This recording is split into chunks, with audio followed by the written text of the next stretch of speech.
আমাকেও লস নাই, কোম্পানিরও লস নাই, এভাবে এমন তো কাজ করতে হবে।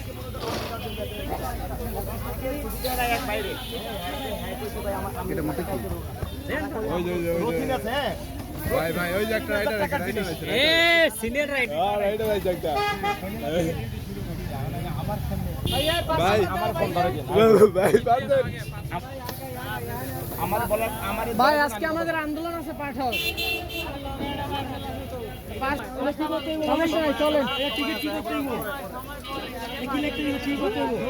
থেকে আমি গেছি ধানমন্ডি সীমান্ত কনভেনশন, জি জি অলমোস্ট 9 কিলোমিটারের মতো। অথচ গুলশান থেকে বনানী আসলে 100 টাকা যে কোনো পার্সেলেই দেয়। আচ্ছা, সেটা আচ্ছা। যে কোনো ফুড হইলেও 60 টাকা 70 টাকা আছে। হ্যাঁ। এক জায়গায় 10 কিলোমিটার আমি সাইকেল চলে যায় পাইছি মাত্র 108 টাকা।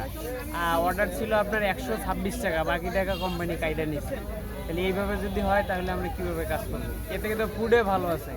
আমি একটা রেস্টুরেন্টে ফুড নিয়ে গেলে দেখা যায় কাস্টমার আরও 20 টাকা টিপস দিচ্ছে আমার, একটা অর্ডারে আমার 80 টাকা পড়ে দিচ্ছে, অথচ যাচ্ছি আমি 3 কিলোমিটার।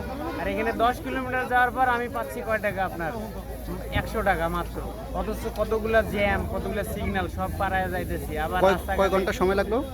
1.5 ঘন্টা 2 ঘন্টার মতো অলমোস্ট। আচ্ছা আচ্ছা। তো দেখতে পাচ্ছেন আমাদের যে হেড অফিস, সেই হেড অফিসের উদ্দেশ্যে আমরা রওনা দেবো এখন। আমাদের রাইডার সব একজন একজন করে বের হচ্ছে, আমরা এখন রওনা দিয়ে দেব পরবর্তী যে আমাদের কর্মসূচি। আমাদের সঙ্গে থাকুন, দেখতে থাকুন। আমাদের যে দাবি দাবাগুলা একজন ভাই নিয়ে আসছে, আমি আপনাদেরকে এক পলক দেখিয়ে দিচ্ছি। আমাদের দাদুরে যদি না নিই তাহলে তো হয় না, একটু জুম করে নেই। হ্যাঁ, চাইনিজ কুড়াল করে চালাই দিব।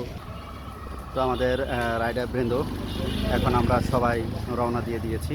আমাদের এক এক করে সিরিয়ালবদ্ধ হয়ে আমরা যাচ্ছি আমাদের মেন হেড অফিসের দিকে। আসবে 49 আসতে বলে সবাই রে।